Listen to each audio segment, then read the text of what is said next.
آئندہ پیشی سے پہلے میں نے عدیل احمد کے توسط سے وردہ کے وکیل سے بھی ایک ملاقات کر لی۔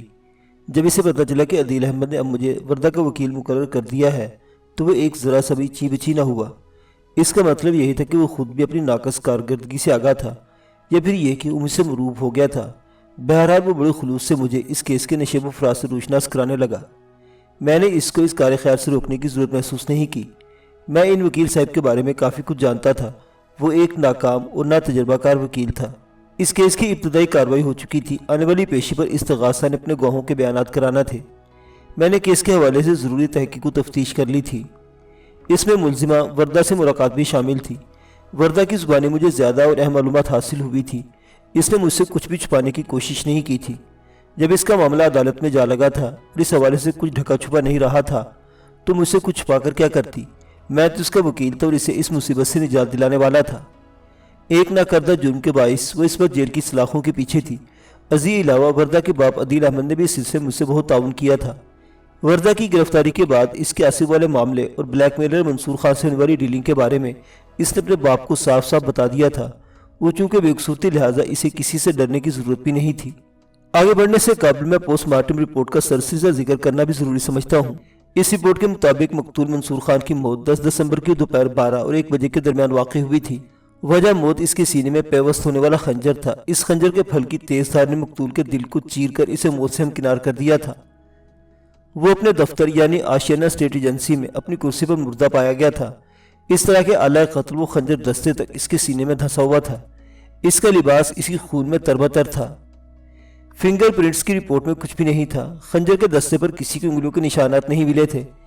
اس کا واضح مطلب یہ تھا کہ قاتل نے یا تو دستانے پہن کر وہ واردات کی تھی یا پھر منصور خان کے دل میں خنجر گھونپنے کے بعد اس کے دستے پر سے اپنی انگلیوں کے نشانات صاف کر دیے تھے۔ البتہ مقتول کی میز کے کنارے اور اس کے سامنے بچھی ملاقاتی والی کرسی کے ہتھوں پر وردہ کی انگلیوں کے نشانات مل گئے تھے، جو اس بات کو ظاہر کرتے تھے کہ وہ وہاں گئی تھی۔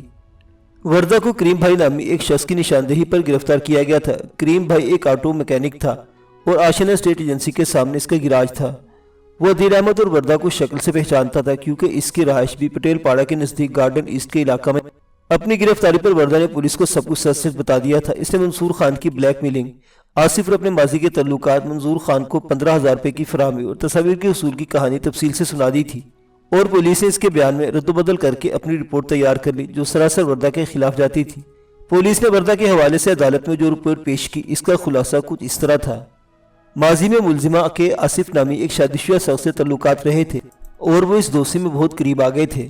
ایسے ہی قربت کے چند لمحات کو مقتول نے کسی طرح اپنے کیمرے کی آنکھ میں محفوظ کر لیا، اور کچھ عرصہ گزر جانے کے بعد ملزمہ کی شادی کا وقت آیا تو مقتول نے ملزمہ سے رابطہ کر کے ان تصاویر کے دام کھڑے کرنے چاہے۔ ملزمہ نے اس سے وعدہ کیا کہ وہ 10 دسمبر کی دوپہر اس کا مطالبہ پورا کر کے اپنی مطلوبہ تصاویر ماں نیگیٹیوز لے جائے گی، لیکن ملزمہ نے اپنے ذہن میں کچھ اور ہی منصوبہ بنا رکھا تھا۔ وہ اپنی تصاویر حاصل کرنے کے علاوہ مقتول کو ایک عبرتناک سبق بھی سکھانا چاہتی تھی تاکہ آئندہ وہ کسی کو بلیک میل نہ کر سکے، اور وہ عبرتناک سبق تھا مقتول کی زندگی کا خاتمہ۔ ملزمہ نے اپنے منصوبے میں حقیقت کا رنگ بھرنے کے لیے ادھر ادھر سے بلیک میلر کی مطلوبہ رقم اکٹھی کی تاکہ یہی لگے کہ اس نے بلیک میلر کا مطالبہ پورا کر کے اس سے تصاویر ماں نیگیٹیوز حاصل کر لی تھی، اور وقوع کے روز اس نے ایسا کیا بھی۔ لیکن جیسے ہی 15,000 روپے ادا کر کے مذکورہ تصاویر ان کے نیگیٹیوز اس نے مقتول کے ہاتھ میں لے کر اپنے پاس رکھے اور وہاں سے رخصت ہونے کے لیے کھڑی ہوئی، اس نے اپنے منصوبے کے آخری اور خطرناک حصے پر عمل کر ڈالا۔ اس نے ایک جھٹکے سے اپنے لباس میں چھپایا ہوا خنجر برآمد کیا اور چشم زدن میں اسے مقتول کے سینے میں اتار دیا۔ استغاثہ کا خیال تھا کہ ملزمہ نے اپنے مقصد میں کامیابی حاصل کرنے کے بعد خنجر کے دستے پر سے فنگر پرنٹ صاف کر دیے، پھر اس واقعے کو ڈکیتی اور قتل کی واردات ظاہر کرنے کے لیے اس دفتر میں تھوڑی بہت افراتفری بھی مچا دی۔ اس نے مقتول کی میز کے درازوں کو الٹ دیا۔ اس طرح 15,000 کی رقم بھی اس کے ہاتھ لگ گئی جو اس نے تھوڑی دیر پہلے مقتول کو دی تھی۔ نقدی کی صورت میں مزید جو کچھ اس کے ہاتھ لگا وہ اس نے سمیٹا اور خاموشی کے ساتھ ایجنسی سے نکل گئی۔ جاتے جاتے وہ مقتول کی جیبوں کو بھی خالی کر گئی تھی۔ استغاثہ کی رپورٹ میں بعض خامیاں موجود تھیں جنہیں کوئی بھی ہوشیار وکیل اپنے موکل کے حق میں استعمال کر سکتا تھا، لیکن افسوس کہ وردہ کا پہلا وکیل متذکرہ بالا ہوشیاری کا حامل نہیں تھا۔ ملزمہ کا وکیل چونکہ تبدیل ہو گیا تو لہٰذا میری درخواست پر جج نے اس کیس کے تفتیشی افسر کو وٹنس باکس میں بلا لیا۔ میں نے جج سے استدعا کی تھی کہ استغاثہ کے گواہوں کے بیانات سے پہلے میں انکوائری آفیسر سے چند اہم سوال کرنا چاہتا ہوں۔ آئی او عہدے کے لحاظ سے ایک سب انسپیکٹر تھا، اس کا نام شمشاد علی معلوم ہوا۔ میں گواہوں والے کٹہرے کے نزدیک پہنچا اور تفتیشی افسر کی جانب دیکھتے ہوئے دوستانہ لہجے میں پوچھا، شمشاد صاحب آپ کیسے ہیں؟ الحمدللہ میں ٹھیک ٹھاک ہوں، اس نے کراری آواز میں جواب دیا۔ میں نے پوچھا، اس واردات کی اطلاع آپ کو کب اور کس نے دی تھی اور کس کے ذریعے سے؟ اس نے ایک لمحہ سوچنے کے بعد جواب دیا، پولیس روزنامچے کے مطابق آشیانہ اسٹیٹ ایجنسی کے مالک مسٹر تحسین بابا نے 10 دسمبر کی دوپہر بلکہ سپہر 3:30 بجے ٹیلی فون کے ذریعے ہمیں قتل اور ڈکیتی کے واقعے کی اطلاع دی تھی۔ آپ جائے واردات پر کتنے بجے پہنچے تھے؟ لگ بھگ 4 بجے۔ واقعات کے مطابق آپ نے ملزمہ کو ٹھیک 5 بجے اس کے گھر واقع پٹیل پاڑا سے گرفتار کر لیا تھا۔ میں نے اس کی آنکھوں میں دیکھتے ہوئے کہا، اس کا مطلب ہے آپ کو وقوع کی ضروری کارروائی میں کوئی دقت نہیں آئی تھی؟ آپ بالکل درست کہہ رہے ہیں، وہ اس بات میں گردن ہلاتے ہوئے بولا، یہ قتل و ڈکیتی کی ایک سیدھی سادی واردات تھی اور ایک چشمدید گواہ نے ملزمہ کی نشاندہی بھی کر دی تھی، لہٰذا ہمیں اس تک پہنچنے میں کوئی دشواری نہیں ہوئی۔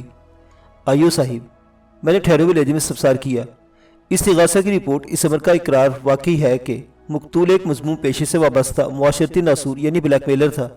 کیا میں درست کہہ رہا ہوں؟ کوئی چاہے کتنا بھی بڑا مجرم کیوں نہ ہو، قانون کے ہاتھ میں لے کر اس کی جان لینے کا اختیار کسی کو نہیں دیا جا سکتا، وہ گھمبیر لہجے میں بولا۔ لہٰذا ملزمہ پر لازم تھا کہ وہ پولیس سے رابطہ کرتی۔ اگر مقتول کسی بھی حوالے سے اسے بلیک میل کر رہا تھا تو وہ آ کر ہمیں بتاتی، ہم خود مقتول سے نمٹ لیتے، لیکن اس نے اس معاملے میں ہیرو بلکہ ہیروئن بننے کی کوشش کی تھی۔ اس نے قانون کو اپنے ہاتھ میں لے کر جو کچھ بھی کیا وہ ایک سنگین جرم ہے اور جرم کی سزا مجرم کو ضرور ملنی چاہیے۔ ٹھیک، میں نے تائیدی انداز میں گردن ہلائی۔ میں آپ کی اس بات سے اتفاق کرتا ہوں کہ مجرم کو اس کے جرم کی قرار واقعی سزا ملنی چاہیے، اور میری خواہش ہے کہ بلیک میلر منصور خان کے قاتل کو بھی سزا ملے۔ اگرچہ وہ بہت سے لوگ جو اس بلیک میلر کے ہاتھوں بلیک میل ہو چکے یا بلیک میل ہو رہے ہیں وہ اس بات کو پسند نہیں کریں گے، کیونکہ انہوں نے بلیک میلر منصور خان کی عبرت انگیز موت پر نفل شکرانہ ادا کیے ہوں گے۔ بہرحال قانون تو قانون ہے اور قانون کی روح سے منصور خان کے قاتل کو سزا ضرور ملنی چاہیے۔ آپ تو اپنی موکلہ کے خلاف ہی بول رہے ہیں، وہ حیرت بھری نظر سے مجھے دیکھتے ہوئے بولا۔ آپ کس قسم کے وکیل ہیں بیگ صاحب؟ یہ آپ کو بہت جلد پتہ چل جائے گا کہ میں کس قسم کا وکیل ہوں، میں نے سرسراتی ہوئی آواز میں کہا۔ مسٹر آئیو، میں نے منصور خان کے قاتل کو سزا ملنے کی بات کی ہے، اپنی موکلہ وردہ کو نہیں۔ آپ کی طرح کہ میری نگاہ میں بھی وردہ منصور خان کی قاتل ہوتی تو پھر اس کی وکالت کا جواز ہی کیا بنتا؟ اگرچہ یہ میرے فرائض کا حصہ نہیں کہ اصل قاتل کو سزا ملے، میں تو صرف اپنی موکلہ کو بے گناہ ثابت کر کے اسے باعزت بری کرانے کا ذمہ دار ہوں، لیکن پھر بھی قانون کا تقاضا یہ ہے کہ ہر قصوروار کو اس کے قصور کی سزا ملنی چاہیے۔ انکوائری آفیسر خاموش نظر سے مجھے دیکھتا چلا گیا۔ میں نے سوالات کے سلسلے کو آگے بڑھاتے ہوئے پوچھا، شمشاد صاحب، فنگر پرنٹس کے سلسلے میں آپ کی رپورٹ میں بڑا تضاد پایا جاتا ہے۔ اس بات کا امکان ظاہر کیا گیا ہے کہ ملزمہ نے یا تو دستانے پہن کر اس جرم کا ارتکاب کیا ہے اور یا پھر الگ قتل کے دستے پر سے اپنی انگلیوں کے نشانات کو صاف کر دیا، کیونکہ خنجر کے دستے پر اس کے فنگر پرنٹس نہیں پائے گئے۔ اس کے ساتھ ہی رپورٹ میں یہ بھی درج ہے کہ مقتول کی میز کے کنارے پر اور ملاقاتی والی کرسی کے ہتھوں پر ملزمہ کی انگلیوں کے نشانات پائے گئے ہیں۔ اس روشنی میں یہ بات واضح ہوتی ہے کہ ملزمہ نے وقوع کے روز مقتول کے دفتر میں جاتے وقت اپنے ہاتھوں پر دستانے نہیں چلا رکھے تھے۔ اگر ایسا ہوتا تو پھر میز کے کنارے اور کرسی کے ہتھوں پر اس کے فنگر پرنٹس نہ ملتے۔ میں لمحے بھر کو متوقف ہوا، پھر ایک گہری سانس خارج کرتے ہوئے کہا، اب استغاثہ کی روح سے کہنے کے لیے یہ باقی بچتا ہے کہ ملزمہ نے دستانے پہن کر واردات نہیں کی، بلکہ مقتول کے سینے میں خنجر گھونپنے کے بعد اس نے خنجر کے دستے پر سے اپنی انگلیوں کے نشانات صاف کر دیے۔ I am right? بالکل، وہ قطعیت سے بولا۔ واقعات اور شواہد سے یہی پتہ چلتا ہے۔ اگر ملزمہ نے دستانے پہن رکھے ہوتے تو پھر میز کے کنارے اور کرسی کے ہتھوں پر اس کے فنگر پرنٹس نہ ملتے۔ مجھے اس بات کی خوشی ہے آئیو صاحب کہ آپ بڑی حد تک میرے ہم خیال ہیں، میں نے زہریلا مسکراتے ہوئے کہا۔ وہ الجھن بھری نظر سے مجھے دیکھنے لگا۔ میں نے اگلا سوال کیا، inquiry officer sub inspector Shamshad Ali صاحب، استغاثہ کی رپورٹ میں یہ بھی لکھا ہوا ہے کہ ملزمہ نے مقتول کے خلاف ایک خاص قسم کا منصوبہ بنا رکھا تھا، یعنی اس نے ڈرامے میں حقیقت کا رنگ بھرنے کے لیے ادھر ادھر سے مانگ تانگ کر 15,000 روپے جمع کیے۔ وقوع کے روز مقتول کے دفتر پہنچی، رقم اس کے حوالے کی اور اس کے بدلے تصاویر اور نیگیٹیوز حاصل کیے۔ پھر رخصت ہونے سے پہلے اس نے مقتول کے سینے میں خنجر گھونپ کر اس کا کام تمام کر دیا۔ پھر اس واقعے کو قتل اور ڈکیتی کی واردات ظاہر کرنے کے لیے اس نے مقتول کے دفتر میں افراتفری کے آثار پیدا کیے۔ اس نے مقتول کی میز کی درازوں کو الٹ دیا، چیزوں کو ادھر ادھر بکھیر دیا۔ اس طرح چھوٹی موٹی نقدی کے علاوہ وہ 15,000 روپے بھی اس کے ہاتھ لگ گئے جس نے مقتول کو دیے تھے۔ اس نے بڑی صفائی سے مقتول کی جیبوں کو خالی کیا اور خاموشی کے ساتھ ایجنسی سے نکل گئی۔ میں سانس لینے کے لیے متوقف ہوا، پھر سلسلہ کلام جاری رکھتے ہوئے آئیو سے کہا، शमशाद साहिब, इस्तगासा की इस रिपोर्ट को पढ़कर मेरे ज़हन में चंद सवालात पैदा हुए हैं। बल्कि थोड़ी सी अकल रखने वाला कोई भी शख्स इस रिपोर्ट का मुताला करेगा तो वो भी यही सोचने पर मजबूर हो जाएगा जैसा कि मैं सोच रहा हूँ। बहरहाल आप इस केस के तफ्तीशी अफसर और इस्तगासा के वारिस हैं, लिहाजा इन अहम सवालात के जवाब देना आपकी जिम्मेदारी है। मैं गलत तो नहीं कह रहा? आप पूछे क्या पूछना चाहते हैं? वो सरसरी से अंदाज में बोला। मैंने ठहरे हुए लहजे में कहा, आयो साहिब, मैंने इस केस की फाइल में लगी हुई तमाम रिपोर्ट्स का बगौर मुताला किया है, खुसूसन फिंगरप्रिंट्स रिपोर्ट का। अलग कत्ल के दस्ते के हवाले से तो हम मुश्तरका तौर पर थोड़ी देर के लिए इस बात पर इत्तफाक कर लेते कि मुलजिमा ने खंजर के दस्ते पर से अपनी उंगलियों के निशानात साफ कर दिए थे। लेकिन ये कितनी हैरत की बात है कि मुलजिमा ने इस वाक़े को कत्ल और डकैती की वारदात जाहिर करने के लिए मकतूल के दफ्तर में अफरा तफरी मचाई, मेज़ की दराजों को उलट दिया, चीज़ों को इधर उधर बखेर दिया और मकतूल की जेबों को भी खंगाल डाला। लेकिन मकतूल के जिस्म के किसी हिस्से, इसके लिबास, मेज़ की दराजों और इधर उधर की बिखरी हुई चीज़ों में से किसी एक पर भी मुलजिमा के फिंगरप्रिंट्स नहीं पाए गए। ये कुछ अजीब सी बात नहीं। हालांकि जब किसी जगह कोई संगीन वारदात होती है तो पुलिस जाए वकूआ के एक एक हिस्से से फिंगरप्रिंट छुड़ाने का काम शुरू करती है, और मुझे यकीन है आप जैसे ज़हीन और तजर्बाकार पुलिस अफीसर ने यह कार्रवाई ज़रूर की होगी। फिर क्या वजह है कि मज़कूरा मकामात में कहीं भी मुलजिमा के फिंगरप्रिंट्स नहीं पाए गए? आप इस गैर यकीनी अमर की कुछ वजाहत फरमाएंगे? मेरे मक्खन पालिश एक जुमले ने इंक्वायरी अफीसर को बड़ी गहरी सांस लेने पर मजबूर कर दिया। वो ये तो नहीं कह सकता था कि वो एक ज़हीन और तजर्बाकार पुलिस अफसर नहीं है। अगर वो ये नहीं कह सकता था तो फिर इसे यह इकरार करना था कि इसने जो कुछ किया है वो बिल्कुल दुरुस्त है और इसने ऐसा ही किया है। आप बिल्कुल दुरुस्त फरमा रहे हैं बेग साहिब, वो तामुल करते हुए बोला। मैंने जय वकूआ के चप्पे चप्पे से फिंगरप्रिंट्स उठाए थे। जिन मुकामात का आपने जिक्र किया है वह मुलजिमा की उंगलियों के निशानात न मिलने का सबब यही हो सकता है कि खंजर के दस्ते की तरह मुलजिमा ने वहाँ से भी अपनी उंगलियों के निशानात साफ कर दिए होंगे। और मेज़ के किनारे या कुर्सी के हत्थों के बारे में आपका क्या ख्याल है? मैंने चुपते हुए लहजे में दरियाफ्त किया। इन दो मुकामात से वो फिंगरप्रिंट साफ करना क्यों भूल गई, जबकि दीगर बेहतर मुकामात की सफाई करने के लिए इसके यादाश्त ने पूरा पूरा साथ दिया। इंसान बंदा बशर है, वो बौखलाहट अमेज लहजे में बोला। वो किसी वक्त भी कुछ कर सकता है और भूल सकता है। मुलजिमा अफरा तफरी के आलम में कुर्सी के हत्थों मेज़ के किनारे पर से अपने फिंगरप्रिंट साफ करना भूल गई होगी। वकूआ के रोज़ मेरी मौकला पर इतनी बौखलाहट तारी नहीं हुई होगी आयु साहिब जितना आप इस वक्त बौखलाए हुए नजर आ रहे हैं। मैंने बराह रास्त इसकी आंखों में देखा। क्या मतलब है आपका? वो बिदके हुए लहजे में बोला, फिर दूसरी जानिब देखने लगा। मेरा मतलब बहुत वाज़ेह है आयु साहिब, मैंने ठोस अंदाज में कहा। अगर आप मेरी तरफ देखना पसंद फरमाएं तो कुछ अर्ज करूं। इसने खिसियात भरे अंदाज में जज की समझ देखा, फिर कनखियों से वकील इस्तगासा को देखने के बाद मेरी जानिब मुतवज्जो हो गया। मैंने खंगार कर गला साफ किया और ठहरे हुए लहजे में कहा, आई ओ साहिब, हकीकत यह है कि वकूआ के रोज़ मेरी मुवक्किला ब्लैकमेलर मंसूर खान का मुतालबा पूरा करने इसके दफ्तर आशियाना स्टेट एजेंसी पहुंची थी। मकतूल यानी मज़कूरा ब्लैकमेलर वहाँ इसका मुंतज़िर था, क्योंकि इनके दरमियान इस मुलाकात का वक्त पहले से तय था। मुलजिमा मुलाकाती वाली कुर्सी पर बैठी। इसने मकतूल की मतलूबा रकम इसके हवाले की, 4 तस्वीर और इसके नेगेटिव हासिल किए और खामोशी के साथ वहाँ से चली आई। रकम की अदायगी और ब्लैकमेलिंग के मवाद की वसूली के दौरान मेज़ के किनारे से इसकी उंगलियाँ मस हुई। यही वजह है कि इसके फिंगरप्रिंट सिर्फ कुर्सी के हत्थों और मेज़ के किनारे पर पाए गए हैं। मैं लम्हे भर के लिए मुतवक्किफ हुआ, फिर रुए सुखन जज की जानिब मोड़ते हुए कहा, जनाब आली, मकतूल मंसूर खान के साथ वकूआ के रोज़ जो भी हलाकत खेज़ वाक़या पेश आया वो मुलजिमा के वहाँ से रुखसती के बाद ज़हूर पजीर हुआ था। कत्ल की इस वारदात में मेरी मौकला का कोई हाथ नहीं। मुलजिमा वर्दा के खिलाफ अदालत में जो इस्तगासा दायर किया गया है वो झूठ के एक परिंदे से ज़्यादा अहमियत नहीं रखता। मैं मुअज़्ज़ज़ अदालत से पुरज़ोर अपील करता हूँ कि फिंगरप्रिंट्स की रिपोर्ट के हवाले से ये अहम पॉइंट्स नोट फरमा लिए जाएँ। जज ने बड़े मायने खेज़ अंदाज में अपने सर को इस्बाती जुम्बश दी। मैंने मज़ीद कहा, जनाब आली, सच ये कि मेरी मौकला वकूआ के रोज़ मकतूल का मुतालबा पूरा करके और अपना मकसद हासिल करके जाए वकूआ से निकली और सीधे अपने घर पहुँची। सोल्जर बाजार से पटेल पड़ा ज़्यादा फासले पर नहीं, लिहाजा इसकी वालिदा ने इसकी मुख्तसर सी गैर हाज़िरी को ज़्यादा महसूस नहीं किया। इसका वालिद इस वक्त हस्बे मामूल अपनी दुकान पर था और छोटा भाई शकील भी कहीं निकला हुआ था। घर में इसकी वालिदा अमीना बेगम के सिवा और कोई मौजूद नहीं था। फिर जैसे से मौका मिला इसने वो चारों फितना परवर फोटोग्राफ्स और इसके नेगेटिव्स जला डाले और इन्हें फ्लैश में बहाकर अपने सर पर लटकते हुए बदनामी और बर्बादी की नंगी तलवार को नीस्तो नाबूद कर दिया। जनाब आली, एक शरीफ और खुददार लड़की इससे ज़्यादा और क्या कर सकती है? मैंने एक मरतबा फिर लम्हाती तवक्कुफ किया, फिर जज्बात अंगेज अल्फाज में कहा, योर ऑनर, यह हकीकत है कि किसी भी ज़माने में मुलजिमा आसिफ नामी एक शख्स के करीब आ गई थी और इससे शादी के लिए संजीदा थी।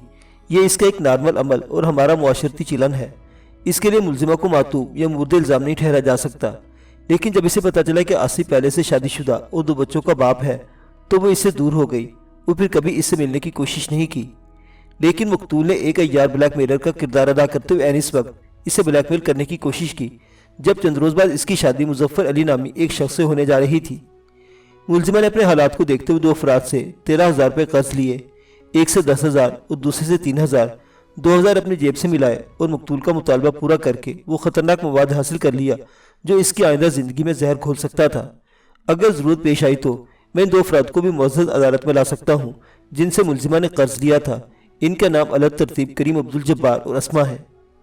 वर्दा ने मुझे इस बारे में पूरी तफसील से बता दिया था। 10,000 रुपये इसने अपने साबिक बास करीम अब्दुल जब्बार से लिए थे और 2 माह बाद लुटाने का वादा किया था। 3,000 रुपये अस्मा नामी एक गहरी सहेली से लिए थे और इन दोनों अफराद को इसने असल मामले की भिनक भी नहीं लगने दी थी। वो इसकी ज़िंदगी का इतना नाजुक पहलू था कि कदम कदम पर इसे एहतियात की ज़रूरत थी। इसने सोचा था फ़िलहाल तो वो खुद ही सूरत हाल से निपटेगी, बाद अज़ा देखा जाएगा कि क्या होता है और क्या किया जा सकता है। जज ने मेरे खामोश होते ही सवाल नज़र से मुझे देखा और पूछा, बेग साहिब आप इंक्वायरी ऑफिसर से कोई और सवाल करना चाहते हैं? इस तगासा के गवाहों के बयान शुरू किए जाए। मुझे और कुछ नहीं पूछना जनाब आली, मैंने अपने सर को ताज़ीमी जुम्बश देते हुए कहा। थोड़ी देर के बाद जज को इजाज़त हासिल करके वकील इस्तगासा ने कटहरे में तहसीन बाबर को खड़ा कर दिया। मैंने इस केस के तफ्तीशी अफसर शमशाद अली से खासी लंबी चौड़ी जरा की थी। दरअसल किसी भी तफ्तीशी अफसर की हैसियत इस्तगासा के एक गवाह ऐसी होती है और इसे इंक्वायरी ऑफिसर के तौर पर हर पेशी पर अदालत में हाजिर होना पड़ता है। मैंने अब इंस्पेक्टर शमशाद अली से जो कड़ी जरा की थी, इसके नतीजे में चंद ऐसे पॉइंट्स निकलकर सामने आए थे जो मेरी मुवक्किला के हक में जाते थे, लिहाजा मैं अपनी कारकर्दगी से पूरी तरह मुतमईन था। आयु से होने वाले सवाल जवाब बड़े मुफीद साबित होने वाले थे। इस्तगासा की जानिब से कमोबेश निफ्स दर्जन गवाहों की फहरिस्त अदालत में पेश की गई, जिनमें आशियाना स्टेट एजेंसी के मालिक तहसीन बाबर, करीम ऑटो के मालिक करीम भाई के गिराज में काम करने वाले 2 मैकेनिक इलियास अहमद, नबी बख्श और आशियाना स्टेट एजेंसी के पड़ोस में वाक़ 5 सिगरेट के कैबिन के मालिक खलील चचा के नाम शामिल थे। लेकिन मैं यहाँ पर सिर्फ इन्हीं गवाहों के बयानात और इन पर हुए जरा का अहवाल पेश करूँगा जिनकी इस केस में बहुत ज़्यादा अहमियत है। तहसीन बाबर की उम्र 55 के करीब होगी। वो ओ सेहत का मालिक एक पस्त कामत शख्स था। इसने सफ़ेद शलवार और सूट पहन रखा था और इसकी शख्सियत का खास बात यह थी कि इसने अपने सर पर टोपी लगा रखी थी। चेहरे पर चंद रोज का शेप बड़ा दिखाई देता था। तहसीन बाबर ने सच बोलने का हलफ उठाया और अपना मुख्तसर सा बयान रिकॉर्ड करवाया। इसके बाद वकील इस्तगासा जरा के लिए इसके कटहरे के करीब चला गया। 2-4 रस्मी सवालात के बाद इसने गवाह से पूछा, क्या आप इस लड़की को जानते हैं? वकील इस्तगासा ने वर्दा की जानिब इशारा भी कर दिया। वह इस बात में गर्दन हिलाते हुए बोला, जी ये वही लड़की है जिसने मेरे दोस्त का खून किया है और इसी सिलसिले में ये यहाँ अदालत में मौजूद है। तहसीन साहब, क्या ये दुरुस्त है कि वक़ुआ से चंद रोज़ कबल मुलजिमा ने आपसे टेलीफोन पर बात की थी? वकील इस्तगासा ने सवाल किया। जी हाँ, ये बिल्कुल दुरुस्त है। इसने एक मरतबा फिर इस बात में सर हिलाया। आपको इससे बात करना कैसा लगा था? सच्ची बात तो यह है कि इससे बात करके मेरा जहन उलझ गया था। वो नापसंदीदा नज़र से मेरी मौकला की जानिब देखते हुए बोला। इसने बताया कि ये मकतूल से कोई ज़रूरी और अहम बात करना चाहती है। मैंने काम के बारे में पूछा तो बोली काम मंसूर खान से ही है और इसी को बताया जा सकता है। मैंने पूछा मंसूर के लिए कोई पैगाम हो तो बता दो। बोली पैगाम भी कोई नहीं, वो अगली सुबह खुद ही मंसूर से बात कर लेगी, कोई ज़ाती काम है। मेरा जहन इसकी तरफ से खटक तो चुका ही था। मैंने बेख्तियार पूछ लिया, आपका नाम क्या है? इसने मेरा सवाल सुना और जवाब दिए बगैर फ़ोन बंद कर दिया। वो लम्हे भर को मुतवक्किफ हुआ, एक गहरा सांस खारिज करके अपनी बात को मुकम्मल करते हुए बोला। मैं इसी लम्हे इसकी तरफ से शक में मुब्तला हो गया था। इसने बताया था कि मंसूर खान से कोई ज़ाती नोयत का काम है। जिससे कोई ज़ाती काम होता है उसके मामूलात से भी वाकिफ़ होता है। मुलजिमा ने रात को फ़ोन किया था जबकि मकतूल मेरी एजेंसी पर सुबह 10 बजे से दोपहर 2 बजे तक बैठा करता था। बहरहाल वो एक बार फिर मुतवक्किफ हुआ और एक लम्हे के बाद इजाफा करते हुए बोला, दूसरे रोज़ जब दोपहर में एजेंसी पहुंचा तो मैंने मकतूल को इस पुरस्कार फ़ोन कॉल के बारे में बताया। इसने पूरी तवज्जो से मेरी बात सुनी और अपनी लाइलमी का इजहार कर दिया। चुनांचे मैं मुतमईन हो गया। मुझे क्या पता था 1-2 रोज़ के बाद मेरा दोस्त इसी लड़की के हाथों मौत के मुंह में चला जाएगा।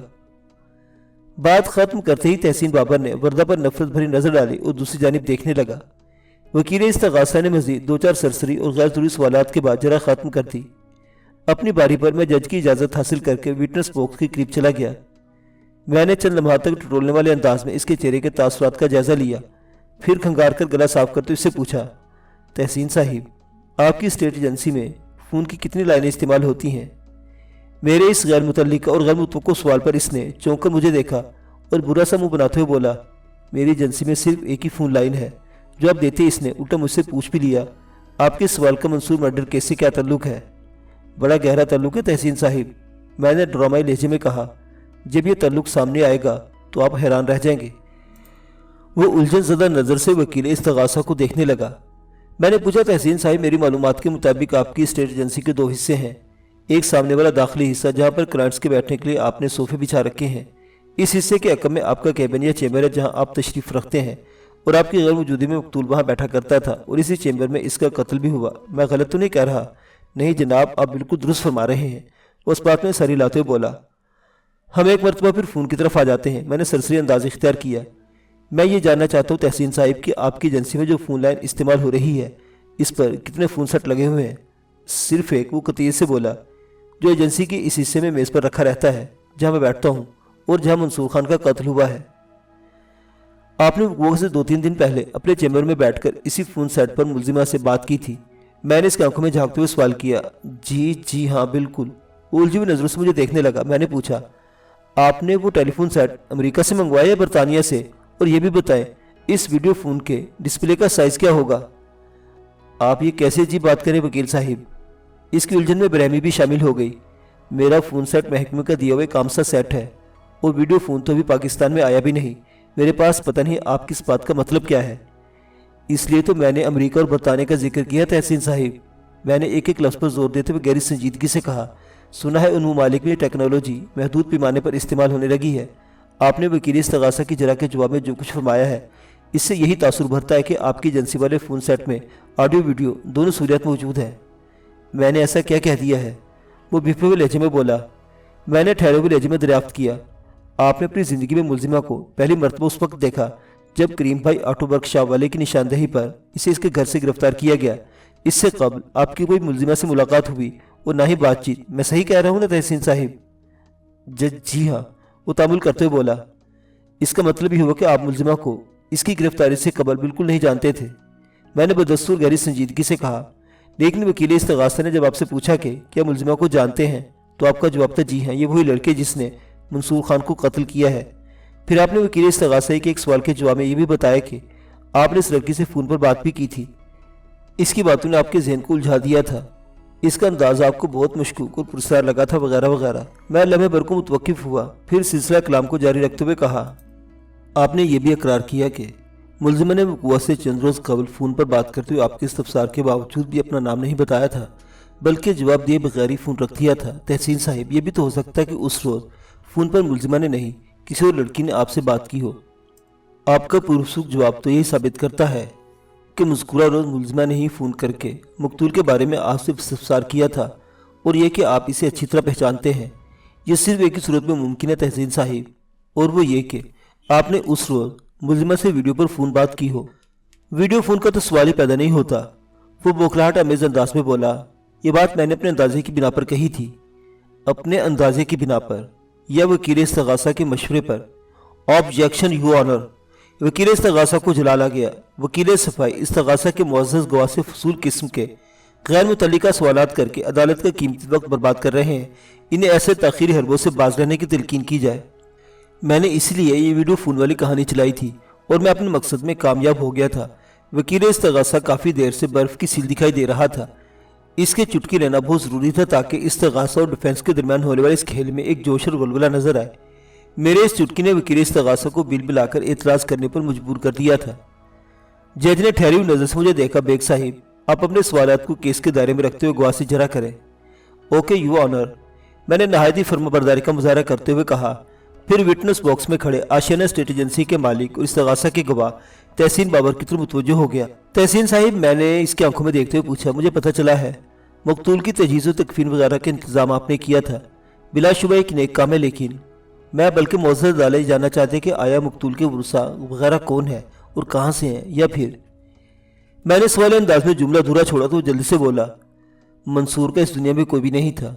मैं जब से इसे जानता हूँ इसके मुँह से किसी अजीज रिश्तेदार का जिक्र नहीं सुना। इसका ज़्यादा रबज़बत मुझसे था, लिहाजा इसकी तदफीन वगैरह के मामलात मुझे देखना पड़े। आप मकतूल को कब से जानते हैं? यही कोई 8-10 साल से, इसने जवाब दिया। लेकिन आपकी उम्र 13-14 साल तो नज़र नहीं आती। क्या मतलब है आपका? वो बेरहमी से बोला। मैंने ठहरे हुए लहजे में कहा, मुलजिमा से होने वाली टेलीफोनी गुफ्तगू में आपने इसे बताया था कि मकतूल ना तो आपका पार्टनर है और ना ही मुलाजिम, बल्कि वो आपका बचपन का दोस्त है। बचपन को अगर हम 3-4 साल से शुरू कर लें तो आपके बयान के मुताबिक आपके और मकतूल के ताल्लुकात का अरसा लगभग 13-14 साल ही बनेगा। मैं गलत तो नहीं कह रहा ना? आप सरासर गलत कह रहे हैं, वो झुंझुलाहट अमेज अंदाज में बोला, और इसलिए गलत कह रहे हैं कि आपकी मुवक्किला ने आपको मिसगाइड किया है। मैंने इससे इस किस्म की बात नहीं की थी। इट्स ओके, ज़्यादा जज्बाती होने की ज़रूरत नहीं मिस्टर तहसीन बाबर, मैंने ठहरे हुए लहजे में कहा। ये बताएं, आशियाना स्टेट एजेंसी चलाते हुए आपको कितना अरसा हुआ है? कमोबेश 8 साल, इसने जवाब दिया। सुनने और देखने में आया है कि आप दोपहर के बाद 2 बजे तक एजेंसी पहुंचते हैं। मैंने चुपते हुए लहजे में इस्तफसार किया, जबकि आपका दोस्त सुबह 10 बजे एजेंसी खोलकर बैठ जाता है। आपके मुताबिक वो वहाँ बैठा अपने फोटोग्राफी से मुतल्लिक काम निपटाता रहता है। जब आपकी एजेंसी सुबह खुल जाती है तो वहाँ आप आकर क्यों नहीं बैठते? आपका ये रवैया सरासर गैर कारोबारी है। बात दरअसल ये है कि जब मकतूल ने मेरी एजेंसी पर बैठना शुरू नहीं किया था तो मैं दोपहर के बाद 2 बजे एजेंसी खोला करता था। सुबह 10 से दोपहर 2 बजे तक एजेंसी खुलने का मेरे स्टेट के कारोबार से कोई ताल्लुक नहीं। ज़ाहिर है इन 4 घंटों का ताल्लुक आपके स्टेट बिजनेस नहीं बल्कि मकतूल के ब्लैक मेलिंग के धंधे से था। मैंने जहरखन लहजे में कहा। मिस्टर तहसीन बाबर, आप इस बात को झुठला नहीं सकते कि मकतूल आपकी एजेंसी की आड़ में ब्लैक मेलिंग का मजमूम धंधा चला रहा था। इस्तगासा की रिपोर्ट में बड़ी वजाहत से मकतूल के काले करतूतों का तज़किरा मौजूद है। मेरे तवस्सुस से क्या मुअज़्ज़ज़ अदालत को यह बताना पसंद फरमाएंगे कि मकतूल के ब्लैक मेलिंग बिजनेस में आपका प्रॉफिट शेयर कितना था? ये तो मुमकिन नहीं कि वो आपको सूखा ही टरखा रहा हो। मुझे सख्त एतराज़ है जनाब आली, वकील इस्तगासा ने एहतजाजी लहजे में कहा। मेरे फाजिल दोस्त हद से तजावुज़ कर रहे हैं, पता नहीं ये कौन सा गैर मुतल्लिका किस्सा लेकर बैठ गए हैं। जज ने कहा, बेग साहिब आप अपनी जरा जारी रखें। बहरहाल मंसूर खान नामी एक फ्रीलांस ब्लैक मेलर फोटोग्राफर का कत्ल हुआ है ना? जब कत्ल हुआ है तो कायनात में इसका कातिल भी कहीं मौजूद है। मैंने रुक रुक कर एक बोझल और गहरा सांस खारिज किया, फिर अपनी बात को मुकम्मल करते हुए कहा, इसीलिए अपने मुवक्किला को बेगुनाह साबित करने के साथ ही कोशिश भी कर रहा हूँ कि असल कातिल बेनिकाब हो जाए। वाह वाह, सुबहान अल्लाह, क्या अजीम कोशिश फरमा रहे हैं आप। वकील इस्तगासा ने इस्तेज़ाई लहजे में कहा, आप तो इस्तगासा के मुअज़्ज़ज़ गवाह को इस तरह अपनी जालिमाना जरा का निशाना बना रहे हैं जैसे अपने दोस्त का कातिल यही हूँ। मैंने अभी तक ऐसी कोशिश नहीं की और ना ही मेरे सवालों से ऐसा तासुर उभरता है, मैंने मुतदिल लहजे में कहा। बल्कि मेरे जरा को जालिमाना कहना भी ज़्यादती होगी। मैं तो महज मकतूल के करीबी साथी को चेक कर रहा हूँ। मेरे फाजिल दोस्त, अगर आप भी मकतूल कितने गहरे दोस्त होते तो मैं आपसे भी ऐसे ही कड़े सवालात करता। जज ने दीवार गिर क्लॉक की जानिब निगाह उठाई फिर मुझसे पूछा, बेग साहिब आप गवाह से कोई सवाल करना चाहते हैं? अदालत का मुकर्ररा वक्त खत्म होने में चंद मिनट बाकी थे। मैंने जज के इस्तफसार का इस बात में जवाब दिया और विटनेस बॉक्स में खड़े इस्तगासा के गवाह तहसीन बाबर की तरफ मुतवज्जो हुआ। तहसीन साहिब, आपने शुरू में मेरी जरा के जवाब में बताया था कि जब मकतूल आपकी एजेंसी पर नहीं बैठा करता था तो उन दिनों आप दोपहर 2 बजे ही एजेंसी खोला करते थे और बाद में भी आप 2 बजे से पहले एजेंसी पर नहीं आते। इसकी कोई खास वजह है? क्या दोपहर 2 बजे से पहले आप कहीं और मसरूफ़ होते हैं? वो बात दरअसल ये है कि वो मामले को संभालते हुए बोला, मैं रात को देर तक जागने का आदी हूँ, इससे सुबह देर तक सोता भी हूँ। 11-12 बजे तो मैं नाश्ता करता हूँ, इसलिए सुबह से एजेंसी में आकर बैठ जाना मेरे लिए मुमकिन नहीं है। इससे यह तो साबित होता है कि आप दोपहर से पहले घर से नहीं निकलते होंगे। जी हाँ बिल्कुल, वो जल्दी से इस बात में सर हिलाते हुए बोला। मिस्टर तहसीन, इस वक्त आप एक अदालत के कटहरे में खड़े हैं। मैंने सनसनाते हुए लहजे में कहा, यह आपकी स्टेट एजेंसी नहीं जहां आप गलत बयानी, झूठ और मको फरेब से जायदाद की खरीदो फरोख्त के मामला निपटाते रहेंगे। मेरे कड़े अंदाज ने से डगमगा दिया। लड़खड़ाते हुए आवाज़ में इसने कहा, मैंने कौन सा झूठ बोल रहा है? मैं यकलख्त आपसे तुम पर उतर आया। क्या ये सच नहीं कि तुम एक ऐसे सरकारी महकमे में मुलाजमत करते हो जो जायदाद की खरीदो फरोख्त और दीगर मुतल्लिका दस्तावेजात का इदारा है? तुम रोज़ाना सुबह सरकारी ड्यूटी पर जाते हो और दोपहर के बाद अपनी स्टेट एजेंसी पर आकर बैठते हो। मामूली तनख्वाह के बावजूद भी तुम इस सरकारी मुलाजमत को छोड़ने के लिए तैयार नहीं कि वहाँ के तल्लुकात के बाइस एजेंसी के कामों में तुम्हें काफ़ी आसानियाँ हासिल हो जाती हैं। आपको ये सारी बातें इसने बताई होंगी, इसने एक्यूज बॉक्स में खड़ी मुलजिमा की जानिब इशारा करते हुए कहा। मैंने कड़ी नज़र से घूरा और कहा, अगर तुम्हारे सवाल का जवाब हाँ मैं दूंगा तो तुम फिर यही कहोगे कि मेरी मुवक्किला ने मुझे मिसगाइड किया है। लिहाजा मैं इन अफराद के नाम गिनवाता हूँ जो मुस्कुरा सरकारी महकमे में तुम्हारे साथ काम करते हैं। असगर अली, सफदर चीमा, बशीर लाखू और सलाहुद्दीन को तो जानते ही हो ना? मैं उन सबसे मिल चुका हूँ और अगर तुम दुरोगोई पर डटे रहे तो मैंने गवाही के लिए अदालत तक लाने का बंदोबस्त भी कर सकता हूँ। इसके चेहरे का रंग उड़ गया। पल भर में वो बरसों का बीमार नजर आने लगा। मैंने इसकी गिरती हुई हालत को महमीज करते हुए कहा, झूठा इंसान झूठ बोलने बिना रह नहीं सकता, और एक झूठ को छुपाने के लिए इसे कदम कदम पर सैकड़ों झूठ बोलने पड़ते हैं। मेरे नज़दीक तुम्हारे इस झूठ की ज़्यादा अहमियत नहीं कि तुमने मौजूद अदालत के सामने अपनी सरकारी मुलाजमत को छुपाने की कोशिश की है, बल्कि मैं इस बड़े झूठ का सुराग लगाना चाहता हूँ जिसकी पर्दापोशी के लिए तुम्हें मुतअद्दिद झूठों का सहारा लेना पड़ रहा है। तहसीन बाबर के कंधे झुक गए। फिर वो कटारे की चौबी रेलिंग का सहारा लेकर खड़ा हो गया और जल्दी से खुश होंठों पर जुबान फेरते हुए बोला, पानी। इसके साथ ही अदालत का वक्त खत्म हो गया।